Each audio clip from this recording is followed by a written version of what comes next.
गुरुमुख प्रेमियों, प्यार भरी जय सच्चिदानंद। बड़ी सुंदर सी सत्संग है।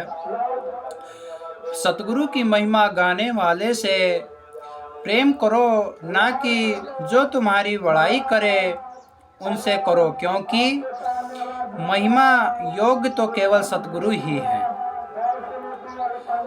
फिर कहते हैं, यह अभिलाषा कदापि ना रखो कि मेरे साथ किसी का दिल से लगाव हो, ना ही तुम किसी से दिल लगाओ, परंतु सदैव यही भावना हो कि सबका सतगुरु के चरणों में प्रेम हो। मालिक घट घट में व्यापक हैं, उनसे प्रीत करो। जहाँ उनकी ज्योति प्रकट हो वहाँ घनिष्ठ प्रेम होना चाहिए। सतगुरु हंसकर बोले और तुम प्रसन्न हो रहो, यह तो सबकी कर सकते हैं, परंतु स्थिर चित्त तो वह है जो हर दशा में प्रसन्न और परीक्षा काल में अधिक नम्रता और प्रेम धारण करे। किसी प्रियजन से यदि तुम्हें विलग होना पड़े तो अधिक ना हो, क्योंकि प्रकृति के नियम अनुसार विलग तो होना ही है। इसलिए इस विधान को अटल समझकर सदैव मौज में प्रसन्न रहो। मालिक से प्रीति अत्यंत कठिनता से जुड़ी है। यदि थोड़ी जुड़ भी जाए तो मायावी सुविधाओं और सुखों के में फंस कर उसे भुला नहीं देना चाहिए।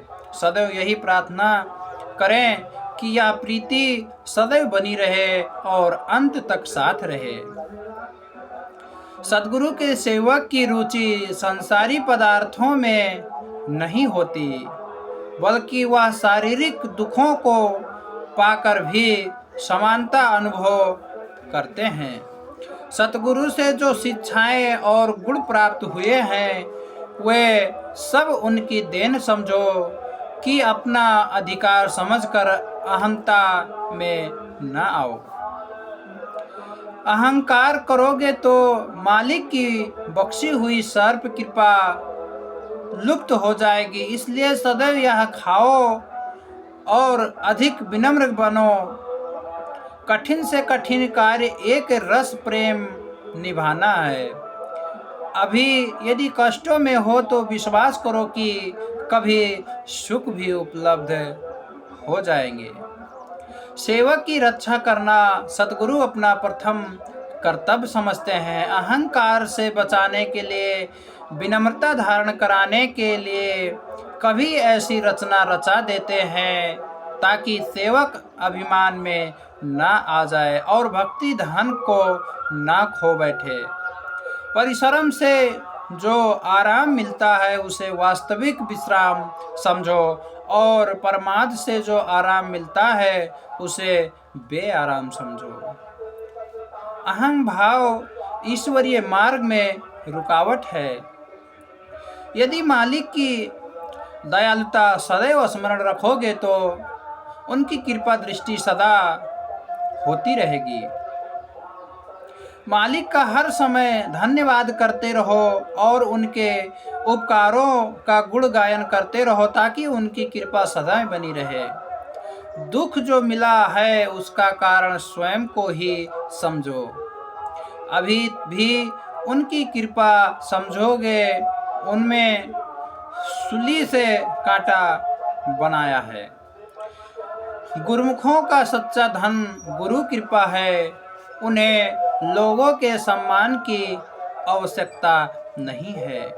भक्ति में जो आनंद उपलब्ध होता है वह तो प्रत्येक चाहता है, परंतु उस मार्ग में जो कष्ट है वह कोई बिरला सहन करने के लिए तैयार होता है। उपदेश से अधिक आचरण का प्रभाव होता है, इसलिए उच्च आदर्शों को अपने जीवन में उतारिए। हजारों में कोई एक सतगुरु की शरण में आता है और हजारों शरणागतों में से कोई एक उनमें विलीन हो तद्रुप होता है। अपनी मौज और आज्ञा अनुसार हमें चलाने के लिए सतगुरु आरंभ में थोड़ी बहुत हमारी भी मान लेते हैं, जिससे हमारा प्रेम और हमारी श्रद्धा उनके चरणों में बढ़ती रहे और हम उनकी आज्ञा मानने के योग्य हो जाएं। सच्चा सेवक उसे समझो जो ना किसी वस्तु की ना मान बढ़ाई की इच्छा रखता है और सदैव सेवा में तल्लीन रहता है। बोलो जयकारा बोल मेरे श्री गुरु महाराज की जय हो।